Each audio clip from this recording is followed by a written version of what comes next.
Welcome to Speaking Out on Financial Abuse, stories of survival and hope after financial abuse in a marriage or romantic relationship.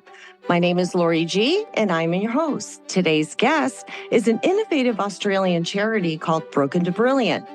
Kate is the founder of the organization, while Karen is both board director and founder of Financial Superwomen Program.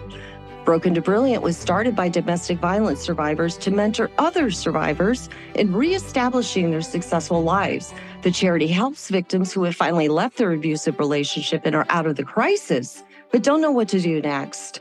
Broken to Brilliant provides services and education programs to empower, support, assist, and give hope to survivors in their journey to recover, heal, and rebuild their lives. Karen and Kate, welcome to the program. Thank you very much for having us. I love your mission. I love that you're encouraging survivors of abuse to mentor other domestic survivors through their own personal experience to, help them just create a new chapter in their lives. But, I'm in the States, and I'm curious about this.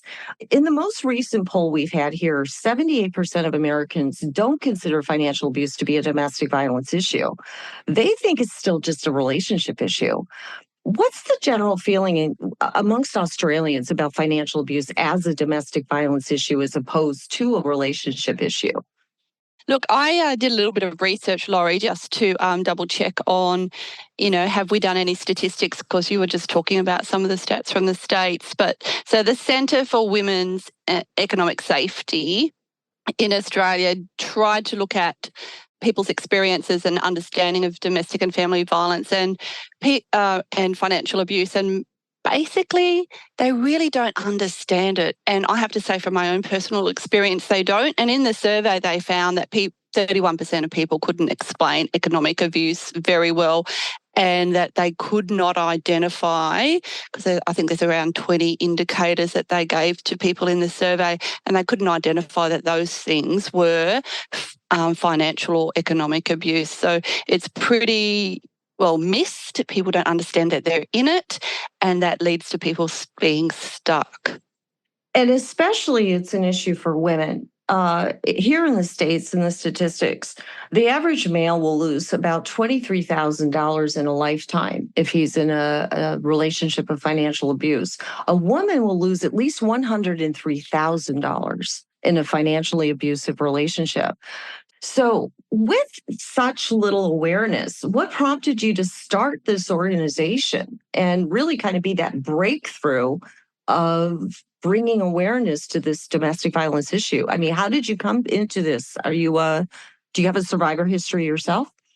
Unfortunately, yes, I do, Laurie. And that is basically what drove me to set up the charity. I did not realise I was in a domestic violence relationship, even though through my training in the nursing profession, I had been educated around domestic and family violence. Those items didn't seem to impact me. That wasn't me. And I was putting all this and all the issues down, the financial abuse and all the different components of that as a result of compulsive gambling.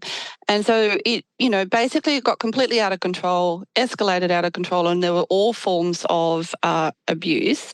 I was very fortunate that I had excellent crisis support. So I had really good women's legal support. I had really good police support, like lots of police support to keep me safe, and refuge support. But unfortunately, I had to, flee and leave and reset up our lives.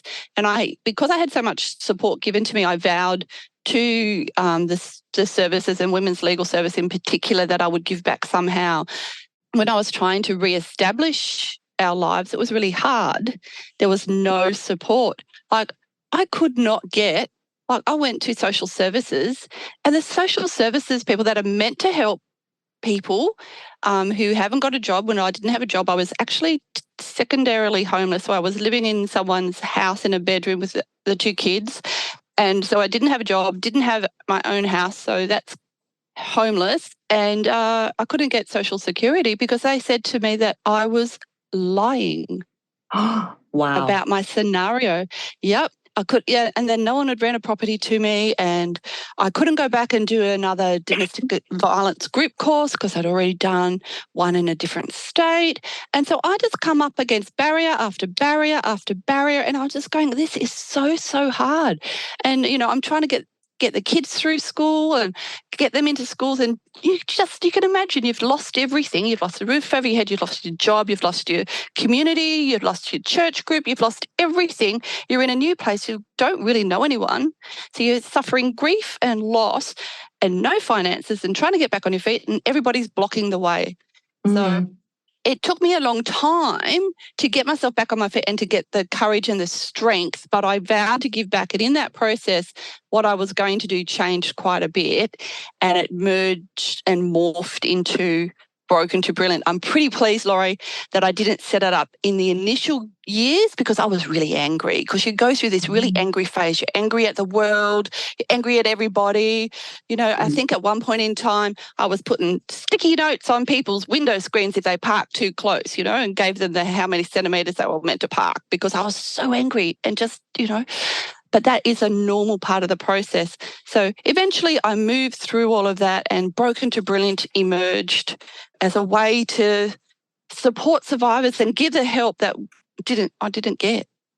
Yeah, that's a really great point, is that starting an organization or something to help with a situation that you yourself went through, to not be tempted to weaponize it. Because I get that all the time. I mean, I love listening to other podcasts, but I do hear that weaponization, the toxic relationships, some of these podcasts, and they're really kind of revenge shows. And it doesn't ultimately help. It may make you feel better for a few seconds, but when you started, what did you start with? Did you start with a podcast? Because you have, so many channels in this organization now. Thank you. No, we started with our first book, Broken to Brilliant. So we launched the charity Broken to Brilliant, and we knew we had to have something credible. We knew we had to have something tangible, and we knew that we had to give survivors their voice. No one was listening to us. No one listening to me. And then I went on this journey of self-development, self-growth, and so did the kids, and we attended all these courses on leadership and self-improvement all over the world. And from that, I got the confidence and the inspiration to write our stories. It took us 2 years prior to launching the charity. But when I made that decision, and then I sat down next to a lady at breakfast, and she goes, "What have you been up to?" I said, "Well, this is what I'm going to do." And then that lady said, "Oh, I'd really like to be in your book." And then I went to a lunch, and a week later, and they said, "What are you up to?" I said, "This is what I'm going to do." And I got another person. It was just like this magnetic drawing in of people, and then people were referring to people to me. I ended up did not do any call out, in any media or emails. I had enough people just gathering from just discussing it, putting it out there and getting referrals. I had more people than we needed for a 10-chapter book. So that is how that was organically created. And I mentored the people over the phone to prepare their chapters and through email.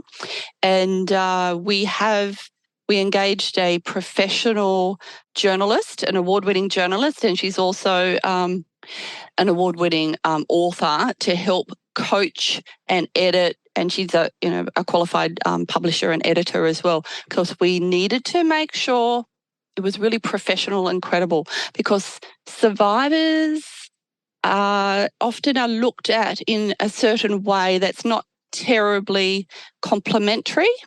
And we wanted to make sure we were portrayed as the professional, educated women that we all are.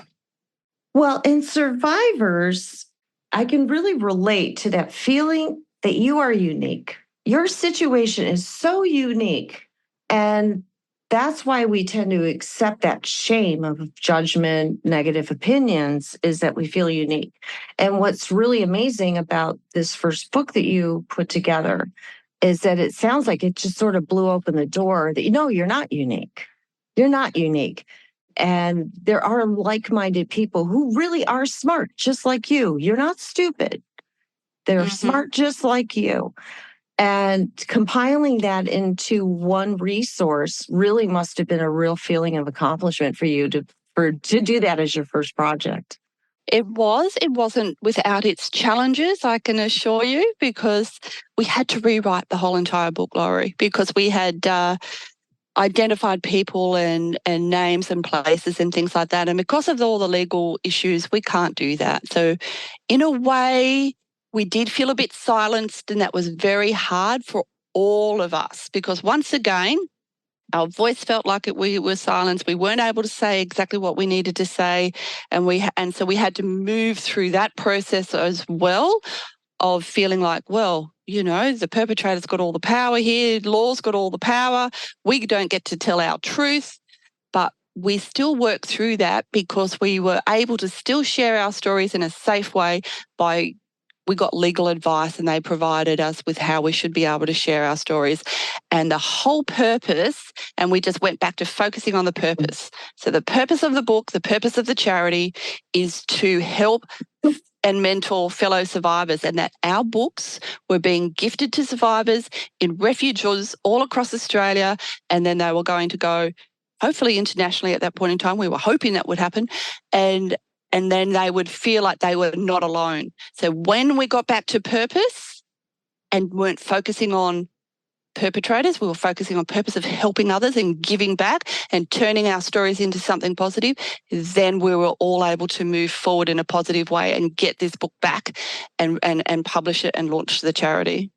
So then how did you go from this wonderful first book project that you did to, and Karen, you can answer this, being on the board, how did you go from that to now being this significant international organization? I mean, now you have book publications and, we'll talk more about your financial literacy courses and some of these other programs you have, like your HEART program. But that is just such an astounding accomplishment to have such a multi-channeled resource, because the most difficult thing for survivors and victims of abuse is to find some kind of centralized source. We tend to kind of, really surf the internet looking for this, that, and the other thing, and it becomes very disjointed. And I think it makes such a difference to have so many opportunities to gain financial literacy and create a better life for yourself going through a single channel. So I just think that's an astounding accomplishment. So how did you get there? How did you go from a book and then now you're this? What came next? Was it your courses that came next? Well, I guess to answer your question, it's more along the lines of like Kate shared, how people were just magnets to her when she was starting to write the book and starting to talk about it, because as more and more people become aware of what Broken to Brilliant does, they come with a set of skills, and they come with a set of skills that is, highlighted and can be tapped into for domestic violence survivors. And so that's exactly how I became part of Broken to Brilliant, is because I created the Financial Superwoman workshop and then met Kate and then went, well, this just fits. And so that's really, it's everybody volunteers within Broken to Brilliant. We're all complete volunteers. But that has been the building blocks for bringing more and more offerings to the charity, is because these amazing volunteers, they're mainly all survivors. I'm not, but they're mainly all survivors. And they've got a skill to offer to other survivors, hence the mentoring to help survivors move forward. So tell us about this Financial Superwoman Program. It sounds pretty cool. What does it entail? Yeah, how do you get to take it? How do people sign up for it, and what are they going to learn? Well, for Financial Superwoman, the reason that we started it is there is, the statistic here in Australia is that on average, the woman will return to the perpetrator 7 times. And most of that time, I think 5 out of the 7 times, that reason normally is that they don't have money, or they're not sure how to deal with their money because they've been sheltered and it's been removed from their responsibility. So the reason for Financial Superwoman is to be able to give the woman that confidence back. And how do they get confidence? Well, they need to know. They need to increase their knowledge. And that's exactly what Financial Superwoman is all about. In terms of tapping into the podcast listeners, we are based in Australia and we have face-to-face workshops currently in Brisbane and Melbourne and the Gold Coast. So 3 centres on the eastern seaward side of the country. But earlier this year, we launched an online session. So that's a potential for anyone from around the world to tap into our online sessions. We create a library as we record each one, and we run them live for an hour only. At the moment, every fortnight. That's now in 2024, and next year in 2025, we'll be running them every month because we've got the core to start with, which is that library. So we've got 13 recordings already. Wow. We've got about 3 more to do before the end of the year, maybe 5. And then we'll just continue to build on that. Now, I guess the caveat is it is Australian-based, so there will be some areas that may not be relevant completely to our international audience. But yeah, it's teaching you how to budget. It's teaching you how to be successful in buying a home, teaching you how to be successful in putting through a rental application, understanding your rights as a tenant. So again, maybe a little bit Australian specific, but I'm sure a lot of the main foundations would be similar across international waters. We have an accountant and she talks about owning a business or starting a business. We have business coach. We've got lawyers talking. We've got Broken to Brilliant talking in our next one. Kate and Andrew, the founders of Broken to Brilliant, will be Great talking. guest choice. Yeah. We've got a mindset coach. We've got a counsellor. So, yeah, we've broadened out greater than just money and finance because, again, the magnet draws in the volunteers who want to help our participants. And so, yeah, we've got a wide range of financial superwomen is what I call our volunteers. And our aim is to make many more financial superwomen to allow women to move forward and be confident in their finances. Well, there's so much shame and embarrassment involved when you know that you have a lack of financial literacy. And I think the most, critically important thing about what you do with this Financial Superwoman program is there isn't shame involved. There is definitely a need for motivation to learn financial literacy, but it can be not just a great thing for your future, but it actually can be fun to learn if you take the shame out of it. But it is so difficult, especially women who have been under the type of financial violence where they do not have a checkbook, they've never owned a credit card, they actually have never had real access to their own money. And it's very embarrassing, frankly, to admit that you never developed any financial literacy. And now you're doing it at 40, 60, even 75. So I love that you are taking that shame out of it and bringing it out into the light and saying, no, this is a really fixable thing. It is not for the rest of your life. So you have your online courses which is what you were saying, going to be offered internationally, but you have a lot of on-site stuff. Can you talk a little bit about your HEART program and what it is and what this resource does for survivors? So HEART stands for Healing Equine Art Resilience Therapy. And so with that program, it's really around connection.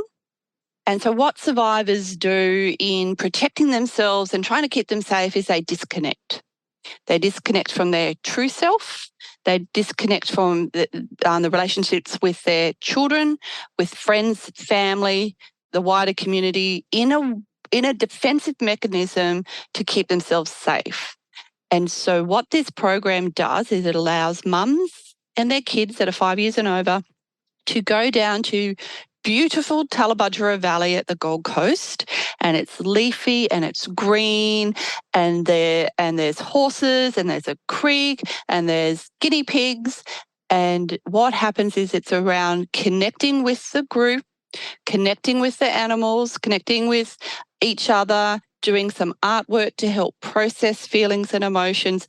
And because it's in this beautiful setting, you sort of drive in there and you just sort of, your shoulders relax, you breathe, and you just feel safe. And the people that lead the program are survivors, but they're also equine psychotherapists, counsellors, art therapists, and these people that are leading the program come through. So they come through some of our programs. So some of them come through our book writing program. So they're authors in our books.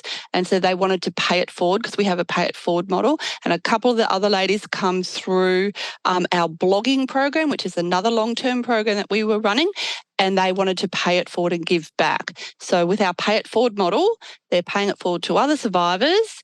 And so, and they run this program. So we run 3 of those a year, and we have around 10 people, 10 to 12 people can be involved in that. It's just beautiful, the comments, because we collect evaluation and feedback so that we make sure that we, improve the program, get feedback, and the comments are just beautiful. Do you plan to expand that at all internationally? Because I could certainly see a lot of folks in the US, in the UK going, I mean, the way you described it, I'm like already, well, gee, I wonder where my passport is. I mean, it's on the Gold Coast. I mean, oh, wow, I'm right there. I mean, horses. Yeah. And if you're doing this and I know you're keeping it down to 10, but, certainly that can be expanded with more help. Is that something you want to offer internationally? Well, I know, right? We're looking at how to do that at the moment. So we've got some advice out between the board directors and with the ladies who designed the program. So I helped co-design the program with some of the facilitators of that program. So we co-designed it. So we're looking at what sort of model do we do to share this? How do we actually, because we've got inquiries from Victoria, which is another state in Australia, really keen to implement this program. But we've got to work out how to do that. We're not really quite sure of the right model yet. And yes, we have had inquiries from the UK a couple of weeks ago going, oh, we'd like to bring some of your programs. So yeah, we are looking at how to structure that. We just haven't quite got there yet. It's just such a cool idea. Well, I'd like to touch a little more on these courses because they are offered online and it is accessible to anyone who's listening right now. They are promoting, obviously so many aspects of financial literacy, but really, overall, what powers and freedoms do you really get from taking a financial literacy class? What doors do you feel that ultimately you see it opens for survivors who start really studying what money is? What is the purpose of money?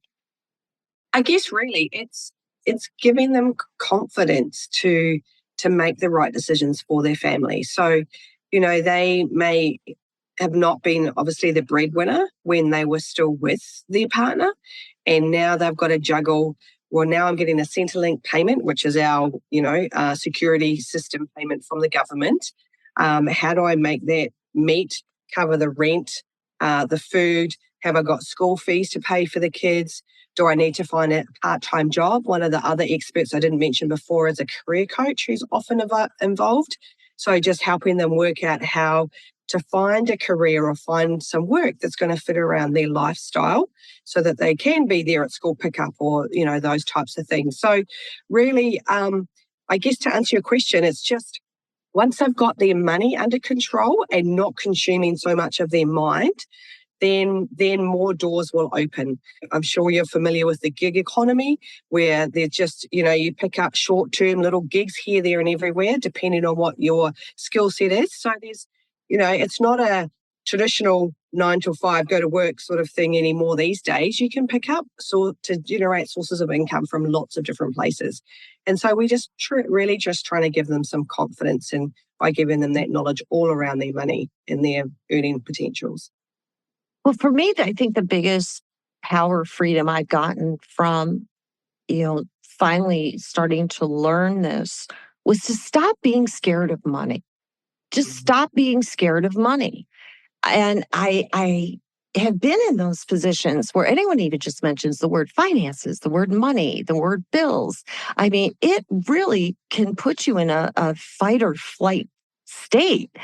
And what I really think what your courses do ultimately is take the fear out of money and put it back in the category of perspective that, no, this is to work for you and to put you where you want to be in life.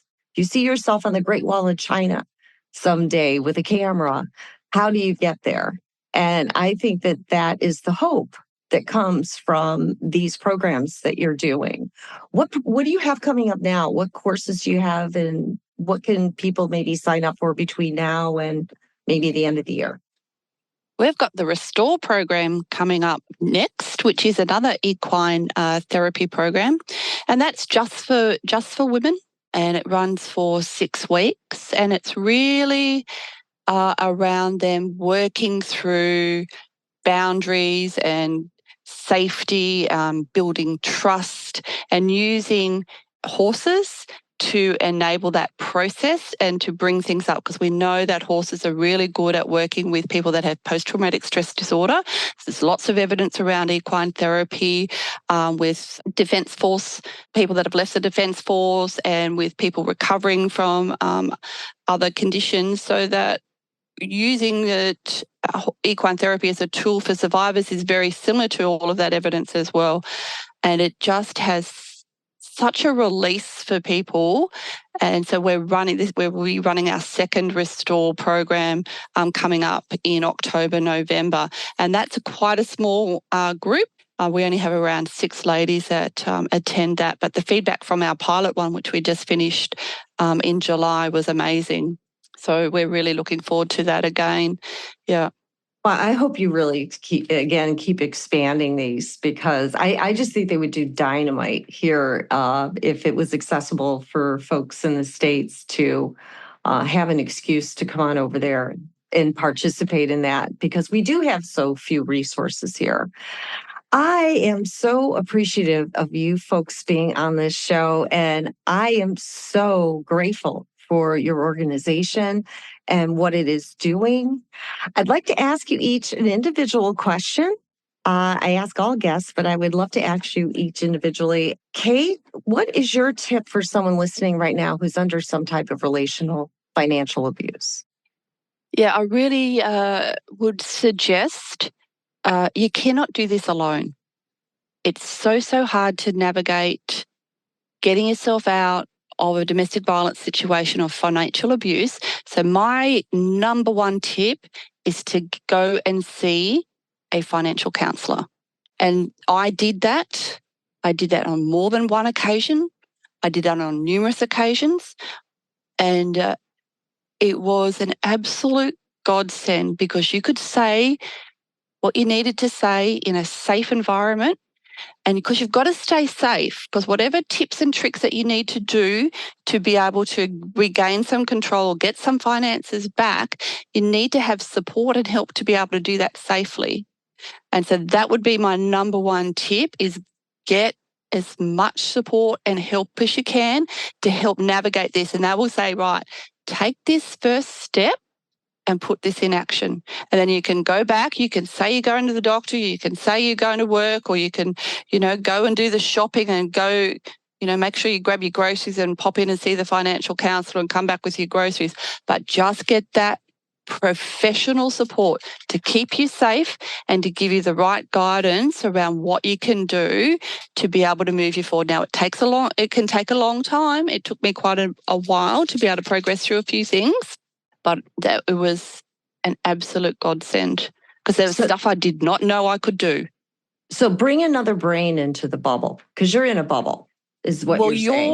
Well, because you're so anxious. You're so anxious, you're traumatized, you can't think correctly, you're stressed, you're upset, you're all of those things. And when you're in that stressed state, it is really hard to be able to think logically and do things.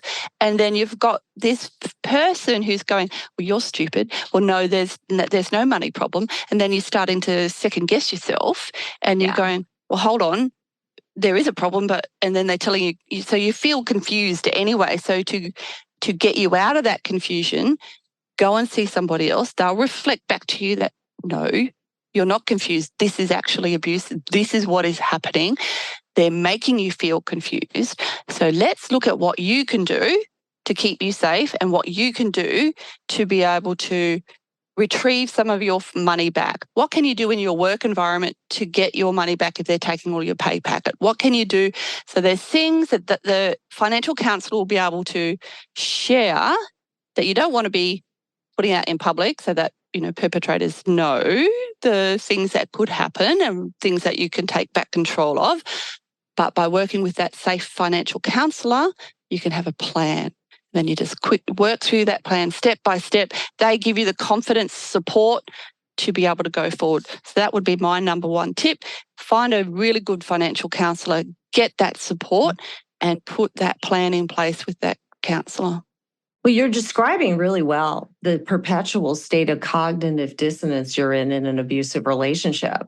And it's just the constant irony. It's like a statement versus the action. I mean, you're just constantly going back and forth. Well, maybe I'm right about this. Well, maybe I'm wrong about this.